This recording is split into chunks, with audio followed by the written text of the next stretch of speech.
The moments that brought us together. Your stories, your voices, your moments. The Grenada Broadcasting Network, 40 years strong. One nation, one network.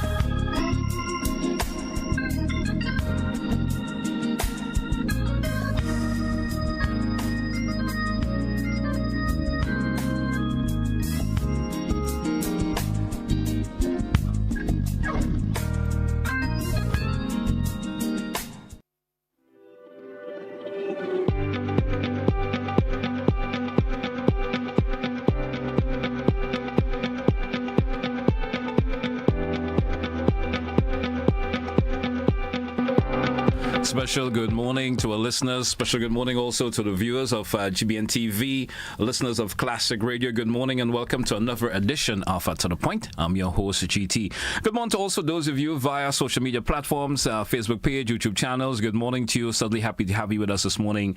It's a lovely day in the Spice Isle, I must say. Of course, it's Government Wednesday on To The Point today. And we have with us, of course, MP Ron, the Redhead. MP, good morning. And how you doing? Welcome. Good morning, GT. Thank you. Yes, thank you very much. I'm doing okay. Good morning to you, GBN staff, and of course your listeners and viewers home and abroad. All right, welcome. Well, let's kick the conversation off this morning. I want to get off the bat this morning with yesterday's, of course, bill within the Parliament. Mm-hmm. I spoke a lot to VAT on of course, I want you. Let me see how I could bring this across to you in a way, and I wish you could bring it across to layman terms for our listeners and viewers who may not get into the technicalities of these bills. No problem. Who's going to be affected by this particular bill as it stands right now? Right. Are we hearing is it going to be the folks who do the streaming and stuff locally? We hear folks talking about content creators will be affected and all of these things. Tell us exactly who's going to be affected and what's the real concern in relation to this bill? Right. Well, first off, let me just say that the bill is not some kind of automatic increase on, the pockets of ordinary consumers. It's not automatic, meaning that there is a specific group of digital service providers that this is intended to target. So take, for example, we have VAT off of broadband. Yeah. So broadband is not impacted by that. Essentially, what this is saying is that services like cloud services, services along those lines that are in a sense incorporated into the Grenadian economy, but are owned in a sense externally and allow our users to apply. So take, for example, Netflix. Yes. We sit here, we look at movies locally in Grenada. There is absolutely no charge on that. Yet for all, we have to spend the money and it goes to Netflix directly, free of charge. And what we are saying is that those services that may be utilized in Grenada, we as a country need to find a way to bring them, in a sense, under regulation. And that is what this specifically seeks to do. This bill is to bring digital service providers, particularly those large ones, into our regulatory framework as it relates to the charge of VAT, among other things. So it's not carte blanche, which just says that a content creator getting taxed more and so on. That's not true. That is not what this is intended to do. This is intended, so you have things like, and just allow me to read out specific areas. Right, so you have things like movies, music, apps, software, cloud services, ebooks, games, courses, among other things. Right? And so what this seeks to do is to have, especially, so the consumers will now pay VAT on these services, even if the service provider is based overseas. Okay. And this is an issue because a lot of service providers provide services locally in Grenada and they are not based here and they do not pay any sort of tax as it relates to providing a service in our economy. And this is what this seeks to do. Is something, as the Prime Minister alluded to, was raised at the World Bank level. So it's not a Grenada thing where we're trying to rake and scrape out of anybody's pocket. To put it simply, it is something that is regional, I dare say global, in terms of how we are able to access revenue as a government from these services that is a billion-dollar industry. All right. If I could tap in on that. So now the providers will be charging that 15% VAT more or less. So it would slightly lead to a cost in our subscription, more or less. Well, more or less, It would lead to an increase in the cost of our subscription. No, these providers would now have to pay government that 15% across the board. What has sort of range, has conversation already gone out with these providers and so forth as yet? Not entirely. And I think, remember, this is just to bring digital services in line first and foremost. Yes. But the Ministry of Finance will, be the ones applying the rate, etc.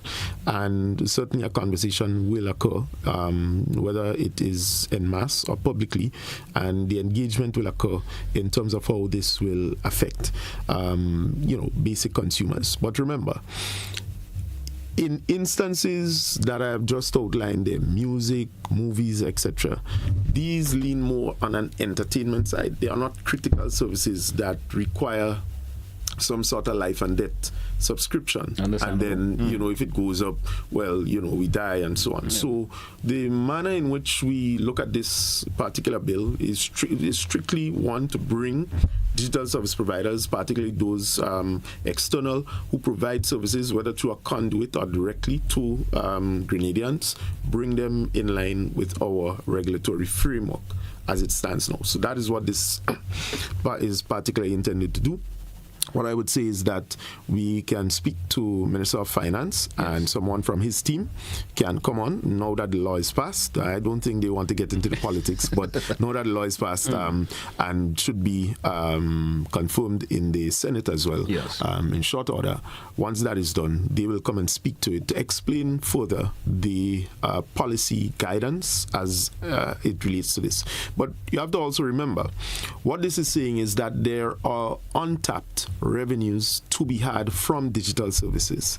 It will be done fairly, so it's not to say it's 15% and heavy on the back and you're paying what you used to pay $50 for, you're paying all extra and so on. So that's not the conversation that you need to have with this. It is to bring some of the businesses in line, but in addition to that, it is to widen the government's own pool for revenue collection, particularly with an extremely large sector that is digital services. It's global. All right.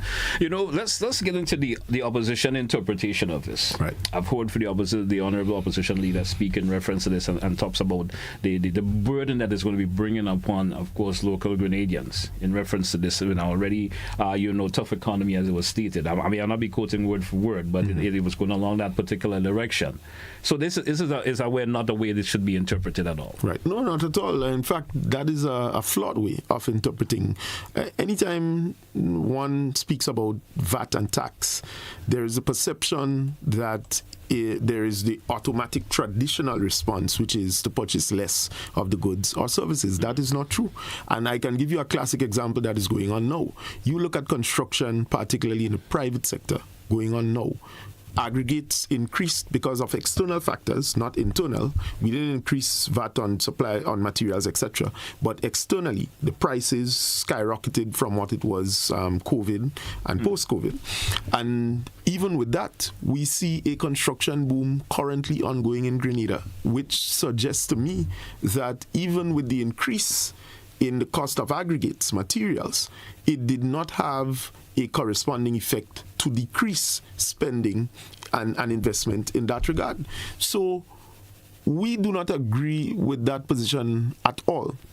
And in fact, it is why we believe doing it makes sense, not just for individuals, but the entire government structure and ecosystem, because there are revenues to be had and consumption will continue to take place, because digital services is more somewhat of entertainment and part of luxury more than it is of necessity in some instances, communication is a critical part of it, right? Digital security is a critical part of it. But that is not going to be largely impacted. If you used to pay $38 for a subscription, paying a little dollars more in changing the price or nothing, the fact that you're able to purchase the subscription shows that you have the means to. Right? Outside of that, it may just be, in some instances, a case of businesses reorganizing themselves with how they do things and so on. This is why the engagement will be important. Yeah. But now that we are going that route, you have the new digital system that has been introduced, not only paying the taxes online, but now in terms of government financial payments has totally gone digitized. So you need to be able to service that platform, for example. So there are a number of things that you have to do and to make sure that it's working properly and to make sure that, as we said, businesses are in line and are paying their fair share, not just taking all of the resources and monies out of the economy, but some certainly is going back adequately to continue to work. All right. Well, I'm happy that you were able to of course, give us a bit of an understanding about this. I tried to be as layman. And that's why I'm saying you could bring it down to the lowest terms as possible. So, of course, the regular citizens who may be hearing this, who may not understand the intricate part of this and the detail-oriented part of this, may understand what it's all about. Because, I've been hearing a lot of feedback from folks, we had to pay, for these stuff and this stuff. But, of course, you give that explanation. So, and it specifies digital services. As, again, I think I need to repeat it. There is no VAT on broadband. Yeah. Right? So, the question about it impacting, let's say, content creators, streamers, they may not feel a direct impact from it simply because they do not utilize platforms or services that will fall under the VAT categories.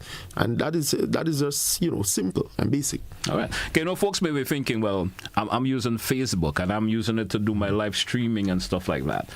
Facebook currently is free for the vast majority. There are people who can pay for subscriptions whereby you can get, more advanced insights and other features that can enhance your own productivity online.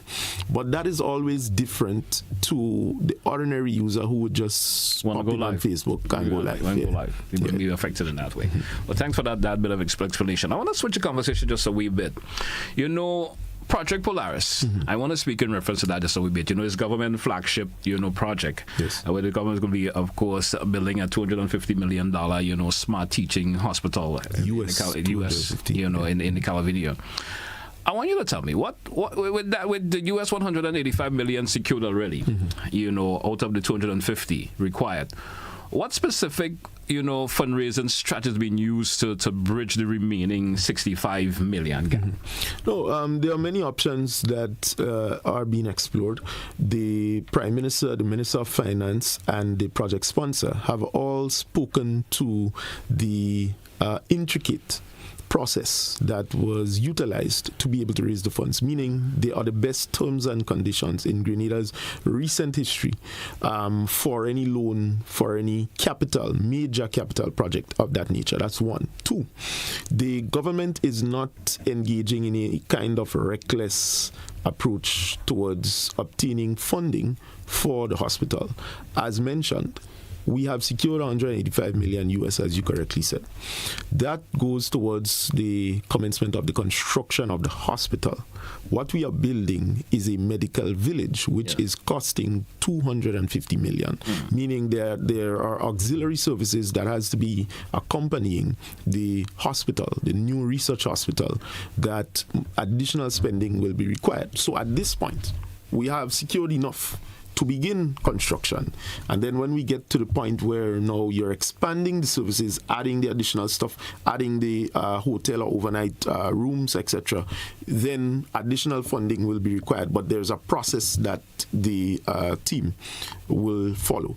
What is happening now is that, having secured that, the government, through the delivery unit is finding the mechanism now to, remember, we're with the Ministry of Finance leading the charge through the delivery unit. So it's going to be transitioning now slowly as we go to 2029 to the Ministry of Health coming on board now to make sure that the specific services that are required, the specifications for the rooms, different things to provide the service of healthcare is being followed. So it will require their monitoring at that point. So the money is going to be spent over a particular period of time.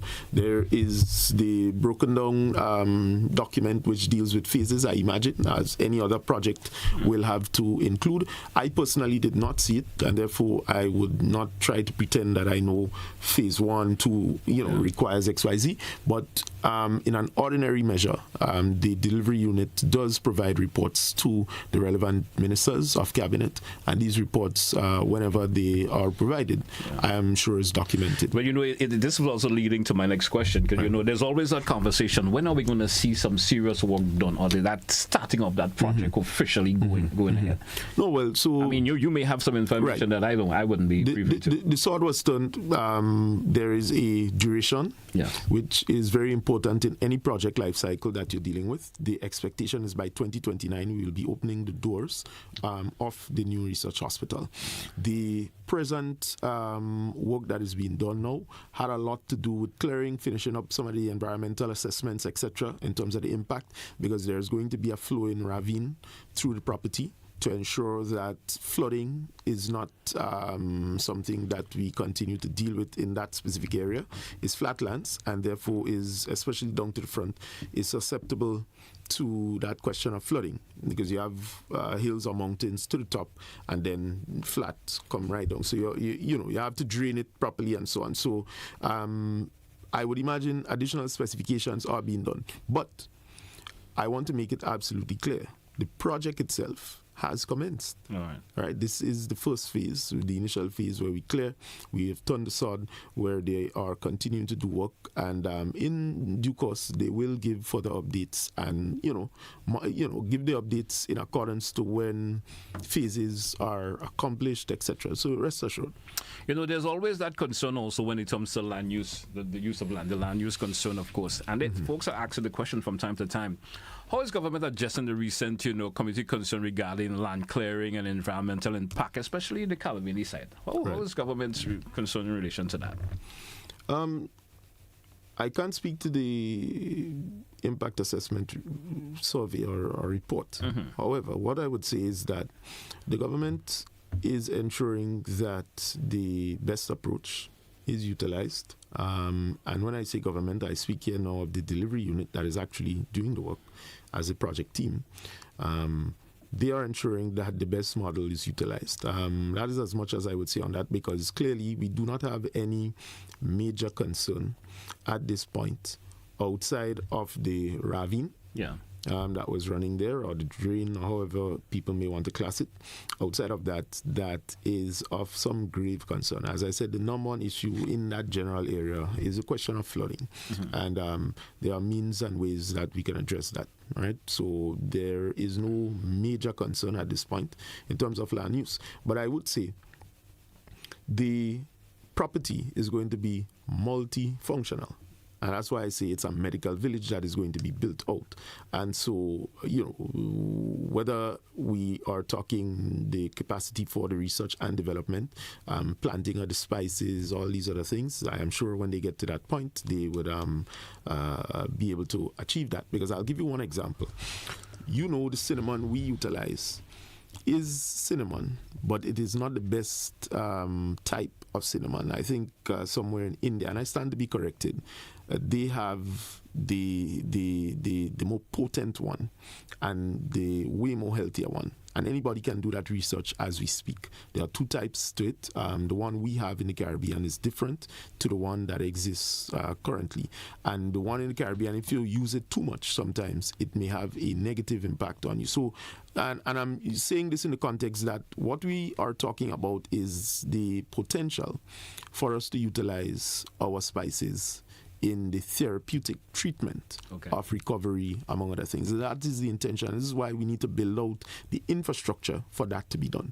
right? So we're working furiously to be able to achieve this. When we talk about the marijuana industry for medicinal use, we are talking about the potential for the potency of some kind of spice hub, as opposed to just classing it as, marijuana, cannabis, whatever you want to term it as. And so we need to elevate the conversation to what it is that we want to see. And what we are doing is that in building out this new research hospital, we believe we are laying the foundation for all of this transformation to take place. Now, tell me this: how will the new structure that body proposed for the new hospital, the management, differ from the current general hospital? When I say that in terms of the administration, to ensure greater efficiency. Right. The Minister of Health has announced the appointment of a team headed by Ms. Lucia Andal in treating with the HR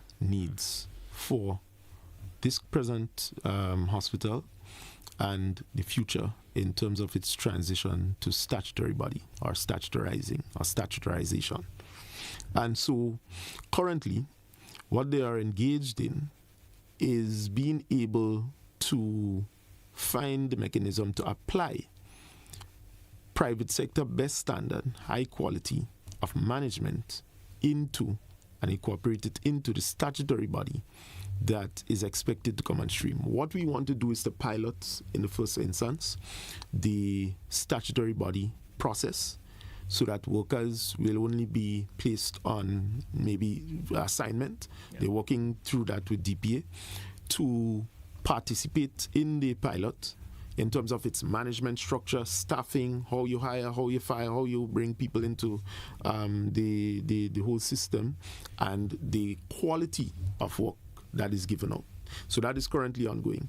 As I said, the Minister of Health announced that. And so that process is what we will use as the guide or basis to do the improvement in terms of management at the General Hospital and hospitals across the country, and certainly for the new research hospital, Project Polaris. Okay, great. We drew for a break. Let's take it. When we come back, we continue the conversation. Stay with us, folks. It's To The Point. Classic Radio, GBN TV. We will be right back after the break. Don't touch your dial.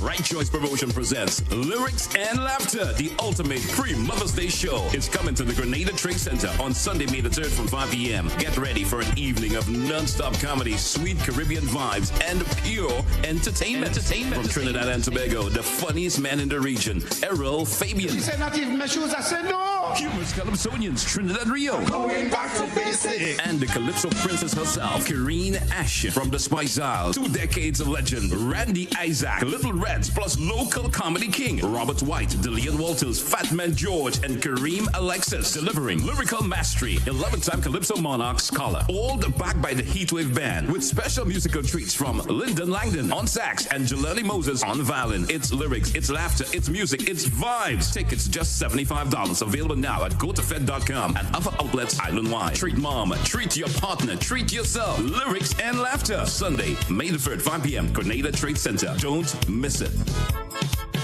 Life doesn't stand still. It moves. It grows. It asks you to believe in what's next. Your first car. Owning your home. The business you build. The future you choose to invest in. Life moves in steps. When you're ready to take the next one, we're here to help you move forward with banking solutions designed for life. From vehicle financing and mortgages to education savings, credit solutions, and support for your growing business. Republic Bank, ready for life, every step.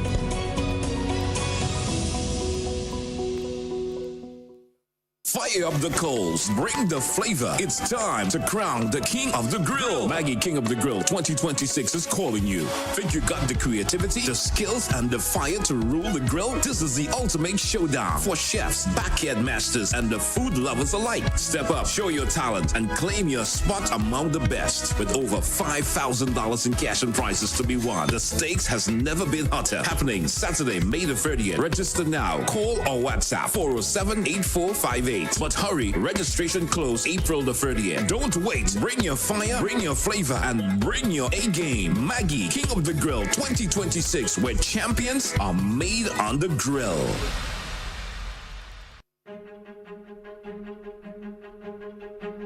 Before the digital age, before the world moved at the speed of a click, there was a signal connecting a nation. In 1986, a journey in broadcasting began in Grenada, a journey that would grow into a trusted voice across the country.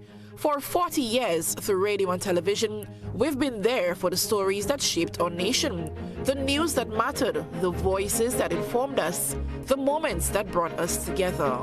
Your stories, your voices, your moments. The Grenada Broadcasting Network, 40 years strong. One nation, one network.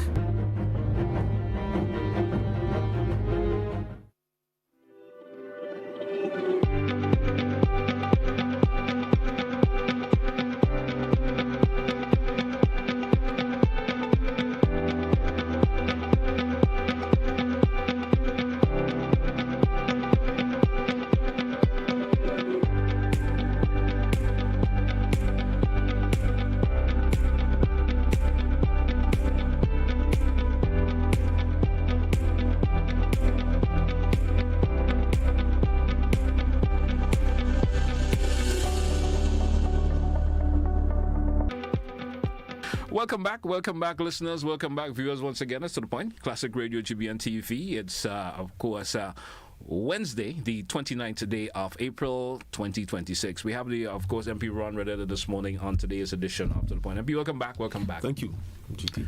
I want to get into the conversation. You know that it seems to be a highlighted conversation lately. Elections.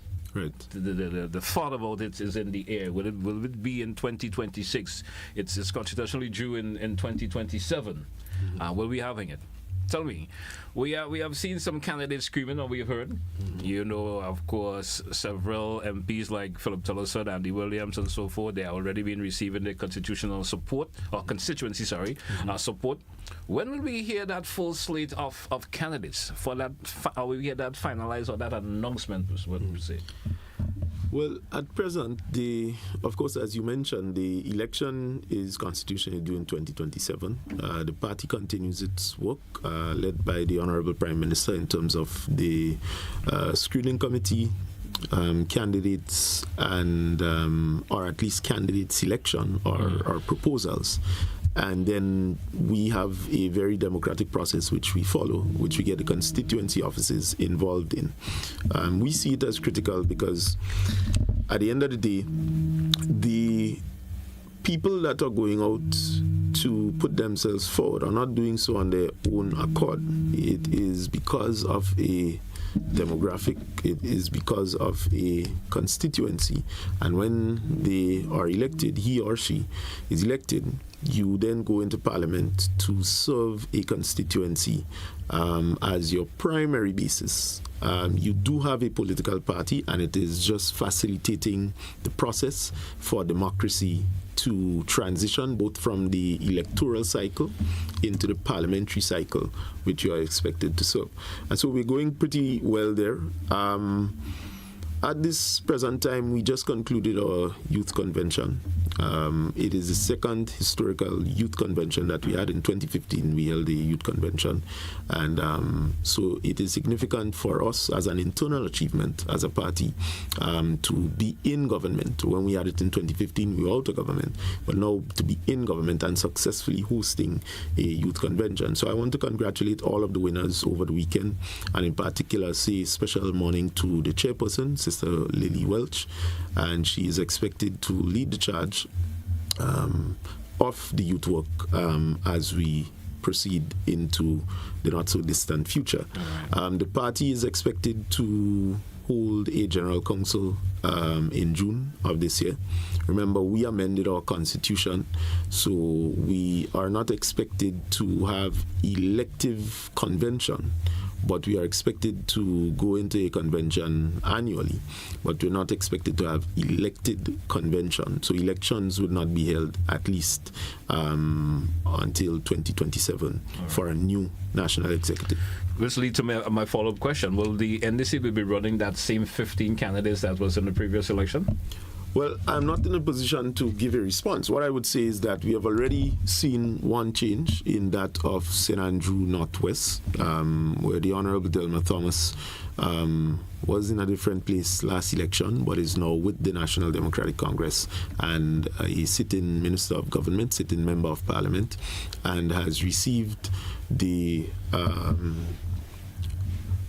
go ahead in the initial sense to put herself up as a candidate for the seat, for the NDC. Tell me, there's been some talk of early poll readiness, if I could say it in that particular way, given, both major parties have selected caretakers. Now some folks say, as I was told yesterday by, of course, a caller, I shouldn't say candidate, but pre-candidates. Pre-candidates. Yes. The NDC prepared this for a potential snap election before 2027 deadline. Is there a possibility of that in terms of their readiness? Well, I'm not in a position to say about it. And if I say it, then it wouldn't be a snap election. But I'm not in a position to give a response in any concrete way. What I would say is that the normal cycle, we would be celebrating 4 years from the election victory in June 2026, 23rd of June, that is. And therefore, it is a 5-year cycle. As far as we are concerned, we are working on behalf of the people. And as a political organization, we have made tremendous strides, having come in 2022 to know where we are now. We know that we certainly still will have additional stuff to do, but we are satisfied that the organization is moving in the right direction. All right. Conversation has been around lately also hearing that the National Democratic Congress recently purchased lands for a new, headquarters or party headquarters, we would say, dedicated to leadership training. I'm hearing that a whole lot. Will this particular facility, when it's built, be, of course, specifically for young Grenadians who are probably interested in entering politics? Well, seniors, young Grenadians, but note that we've been speaking about this a little while now, long before we started with the conversation even about Project Polaris. This was the intention, certainly, of the new leadership of the NDC, and we have been able to fulfill this. We are in a position where, and this is not an individual thing. It is a company that was set up years away who purchased the property for the party, and we continue to find a way for the party itself to own something. When the Honorable Deacon Mitchell took over the helm of leadership in the NDC was in a different place. Today, it is doing much better in terms of its management organization. We still have work to do because there are always gray areas to everything, but we continue on a very positive trend. And this is no corruption. I've heard statements being made by individuals who clearly don't know what they are speaking about and is clearly bent to kind of put a negative damper on what is happening. I want to encourage our membership, our base, to remain focused. Your party is delivering both in government and delivering at the party level. We have work to do, and you need to just continue staying the course and helping us get that work done. I've noticed already a lot of analysts, suggest that the NDC online influence is sort of concentrated on a few figures, per se. Which including yourself. What is that strategy to broaden the party digital reach? I mean, across all constituencies, per se. Has that ever been a thought pattern? No, well, we certainly have the means to broaden the party's reach digitally. This is not a concern so much of ours. It's not a top concern. I would say that because you've asked it in several different ways now. I think you're referring to the poll. Yeah. Well, We are in no way, to judge a poll by what is presented, because we didn't commission the poll, one. And two, the data is only data. How you utilize the data is depending on what your strategies and focus would be. But I can say this, that in social media, views, likes are not sufficient to judge influence and impact. And so one may have a very large number of views or reactions on a particular post, but can that post hold water? Can it influence anybody to follow? Can it influence anybody to do things? And so we are not convinced most of the times that some of the stuff that go viral can do that, and so we are therefore not worried. There's no concern at this present time. So there's really no concern in relation to that at this particular time as it stands. No. We drew for a break. Let's take it. When we come back, we continue the conversation. Stay with us, folks. 20 minutes moving up before the top 10. Stay with us. We'll be right back. Don't touch it dial.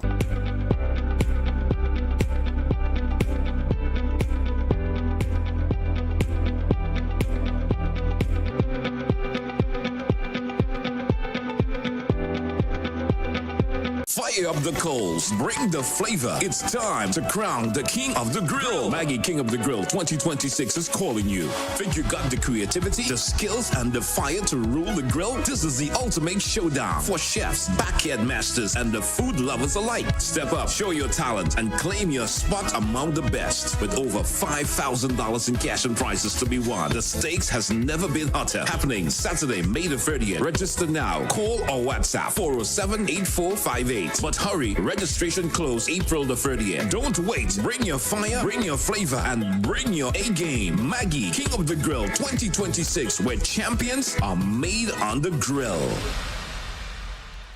Hey everyone, here is an invitation to join me this and every Wednesday at 8:30 p.m. on GBN Television 711 K105 FM, our Facebook page and YouTube channel for Kaiso Talk.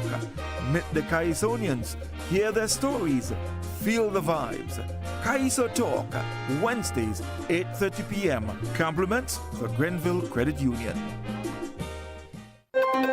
Got something to share? Call us at 440-1252. WhatsApp 405-3052 or 407-8458. Or email gbnnews@gbn.gd.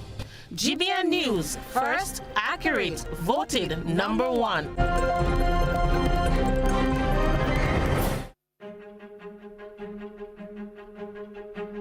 Before the digital age, before the world moved at the speed of a click, there was a signal connecting a nation. In 1986, a journey in broadcasting began in Grenada, a journey that would grow into a trusted voice across the country. For 40 years, through radio and television, we've been there for the stories that shaped our nation, the news that mattered, the voices that informed us, the moments that brought us together. Your stories, your voices, your moments. The Grenada Broadcasting Network, 40 years strong, one nation, one network. Looking to take your business to new heights? Advertise with GBN on our social media platforms and get noticed by our 138,000 plus followers.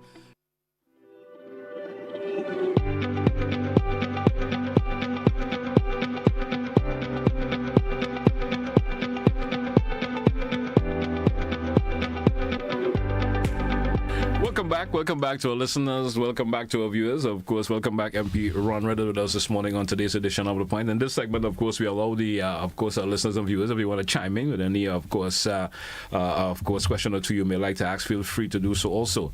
MP Ron, anything that you may have wanted to touch that we may have not touched on this before we allow the listeners to chime in on the program this morning? Well, no, just to say that the VAT amendment that was passed yesterday is specific to digital services. It is to bring the foreign digital service providers in line with some of the local regulatory framework that we have here, and to find means and ways for government to continue its revenue generation creatively. So, and the digital sector is an extremely large sector. So I just want to reiterate that is not some automatic increase in cost for services, carte blanche. All right. I mean, as you touched that VAT, I thought pattern come to mind in terms of the same. You remember that VAT bill 2025? Right. Was it a VAT bill 2025? Am I right in relation to that?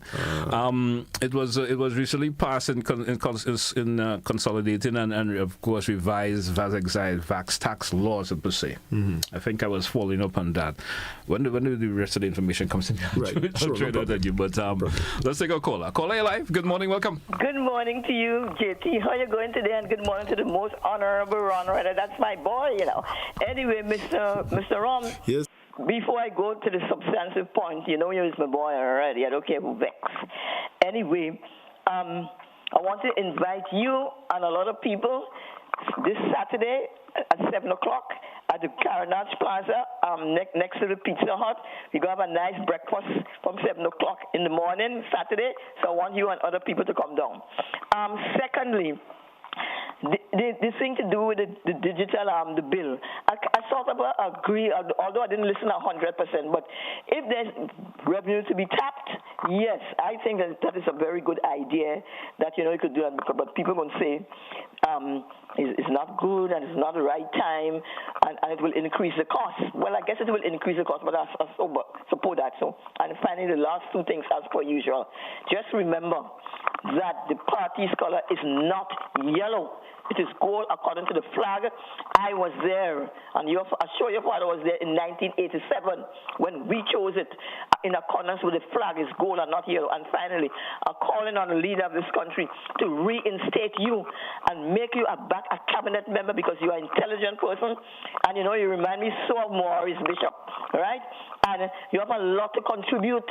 You have contributed. You serve you serve your constituency, and you still continue to serve your constituency with distinction. You're a man on top of things. What is the hold back, Deacon Mitchell? Stay the guy into the cabinet. He's our asset to you. And please, people, don't jump down my throat. All I'm asking again, because you came and you meet him in the party. He and his father, all of them, the Karen James, all these people, helped build the party and make who we are today. You came in the People Party and you met us there. So all I'm asking you, reinstate the guy because he has all right, caller. Caller, thank you so much. Right. Thank you for your contribution this morning. Appreciate that. Anything for the caller mention you want to make reference to? No. Just to say that the Honorable Prime Minister continues to serve with distinction.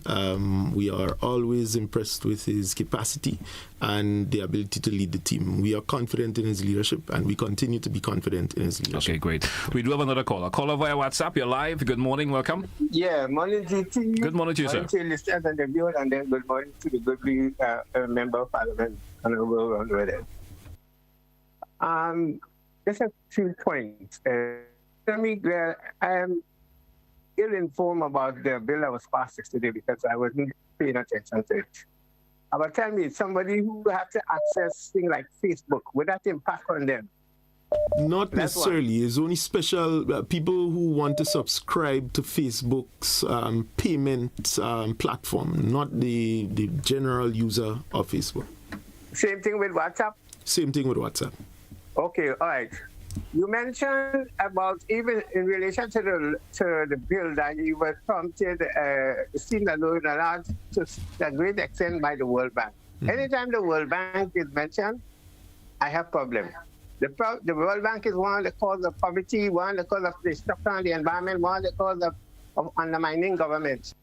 They did that in Kenya, in Nigeria, and so on.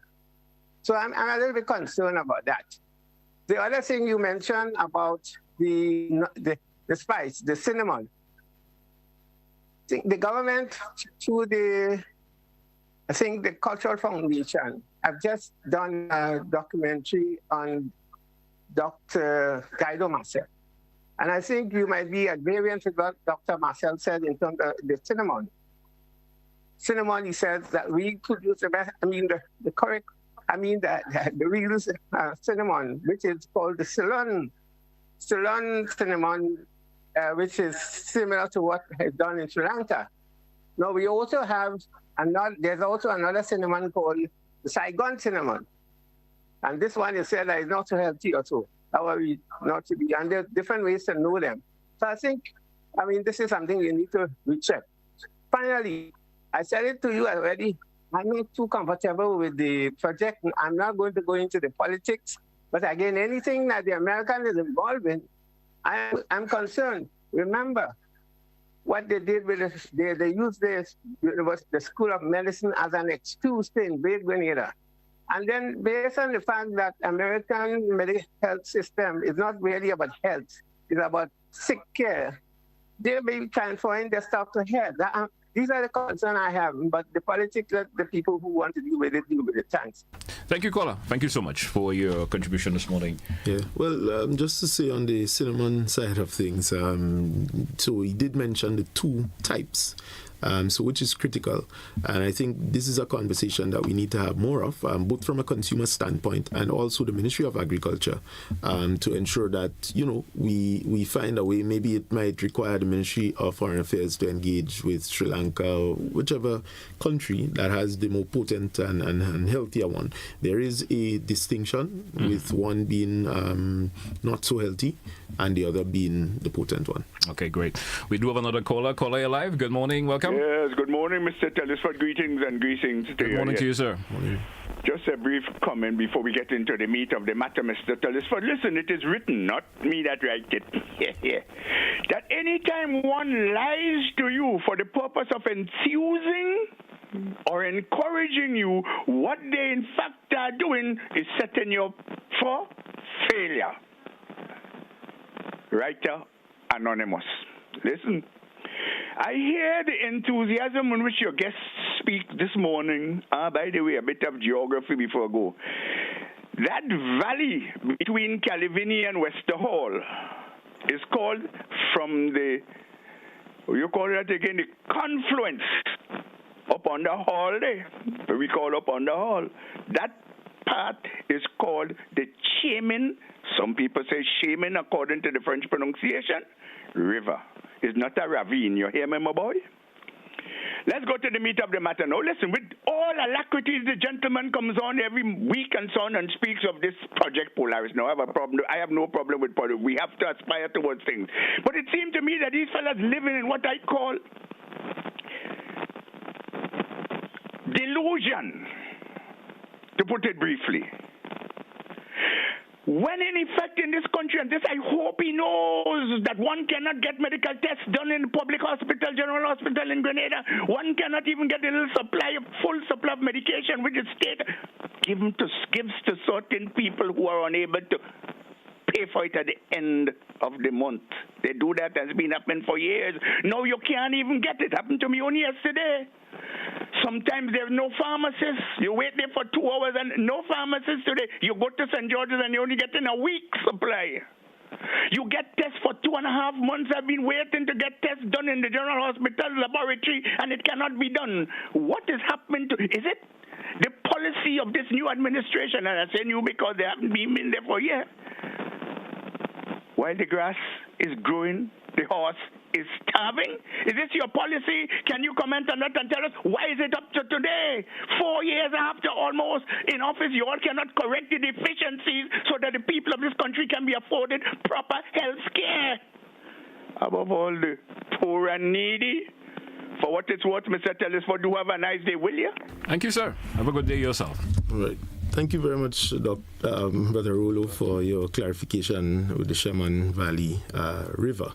So I think we'll have to quantify the concern and complaint, and if it's legitimate, I think there is a method or a mechanism to be able to have it resolved.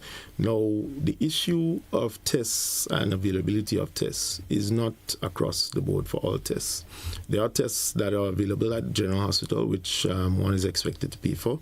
Those not being available is subjected to, I assume, the authorities at the General Hospital to be able to inform what is there, what is not there at the given time.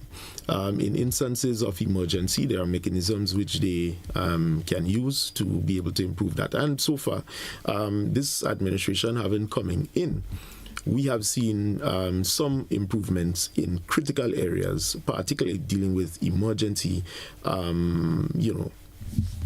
treating with emergency and that sort of thing.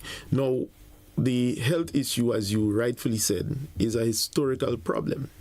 And therefore, we're not going to get a vush-vash to be able to resolve it. We have not pretended and come to the public and pretend that everything is good. This is why what we are saying is one of the major challenges that has been identified, even from several reports dating far back before we came into office, the location of the general hospital is a problem. And I would leave that specific concern at that. But to say that building out the new research hospital is carefully thought out as to how we intend to roll out Grenada's whole health policy. Yes, it improves the services, and then it will bring private investment into our healthcare to lift the standard. But also, we are going beyond that to say we are talking about health tourism, whereby people can come in as well, get services, pay for it, and that same money is going to go back into the continuous improvement of the healthcare. As it stands now, funding healthcare is an expensive venture and is one that, if not done properly, the country could be wasting monies, notwithstanding that we need improved and better healthcare, because the management of it was a cause for concern. We have also, as mentioned earlier on in our conversation, improved the management structure and is expected to roll out the pilot of the statutorization of the hospital. So some of these things will see some improvement over time. So I am not here to pretend, my brother, as it relates to the concerns raised, but I am saying we will just have to quantify the manner in which you have raised it, and it is not all tests and it is not all emergencies that are treated in that manner. Okay, we do have another caller. Caller, WhatsApp, you're live. Good morning, welcome. Hey, good morning, GT. Good morning to you, sir. Good morning, my family, as usual. How you doing? Morning. Not too bad, not too bad. Okay, anyway, okay, and the hotel, and the hospital Polaris, I was saying hotel, I don't know why. And the hospital Polaris, and it's a good thing for us, especially with the diaspora, because we want to retire at the time. And then we don't want to retire, come to Grenada, then we have to fly back up here for medical help. You know, so, you know, I fully support it 100%. And my next thing, brother, I have to delete it to it. You guys promised us town hall meeting. Now we're going into May. We haven't had no town hall meeting, so I want to know what's going on. And then we want a rally too, brother Ron. We need something. You know what I mean? Because we see everybody hype up. You know, we just lay back. I know you said that you're doing the groundwork here. We know that. We need to put these people and them back in the hole. You know, we need something. And my last thing to you, I see the growth in you yesterday, the way you present yourself. You know what I mean? Right now, I seen you as the second coming leader for the new, for the Democratic Party, I mean. And I really have to say that the time you take off, I could see the growth in you, and I wanted to stay on that path and continue growing as a young man, you know? And let me tell you, the diaspora always get you back. All right. Thank you, caller. Thank you for your contribution this morning. We're moving up to like approximately 2 minutes before the top of the hour. We do have another caller. Let's entertain that call and see where we go. Caller, you live. Good morning. Welcome. Morning, gentlemen. How is everything there? Morning. Good morning. Same good morning to you. Talk about the hospital, location hospital. Why they take this agricultural land and put an agriculture hospital, agriculture flat land to go food for people to eat and put a hospital? When the NP had Mount Hartman, they take Mount Hartman for the people. People complain, they run their mouth, they say nothing about NP. Why nobody talking about the land they take from the people now to put a hospital? All the acre land, flat, agricultural land, to put a hospital. You got to put nowhere otherwise besides that. No way you got to go and bulldoze some trees and put a hospital on the flat, trim land, you know, for agriculture, you know, for food for people to eat, you know. I'd like to hear about that. Thank you, caller. Right. Thank you so much. Respond to the we engaged in a purchase of the property, The property was not being utilized. The caller is describing it as agricultural, but there was nothing planted there, and there was no activity taking place. And we purchased the property through the state, and is now in receipt of it to enhance its potential. Now, I think we need to distinguish, because just yesterday we heard that Grenada is now able to grow white potato in larger quantities. Land by itself is not only means to grow food, and we have been able to diversify our capacity to improve our food security situation. We have launched and constructed, is almost completed, a national hatchery, the first. We are doing more in agriculture to enhance food security. The fisher folk have resolved their matter as relates to that. So I think in terms of information that is going out there, if I had to choose between purchasing the property to build out a general hospital, I'd rather go on a flat land to access the hospital than to climb some steps like currently exist to attend healthcare. Okay, we do have another caller. WhatsApp, you're live. Good morning. Welcome. Good morning. Good morning. Good morning to you, sir. Gentlemen. Morning, sir. I think there is one little correction that needs to be made. Whether you're doing hydroponics, whether you're doing any other type of farming, you generally need land. Whether you put in a basketball court, or you put in a studio or a party hall, you still need land. I think about around million error there. You need land for agriculture, whatever type you want to put it on. As a matter of fact, even if you're going on the sea, there is still land underneath. So agriculture is not done in the air. On the question of Project Polaris, I think the government is shortchanged by the advisors that they have based on all of the questions that have been asked in the public. So I don't know, because they haven't provided that much information.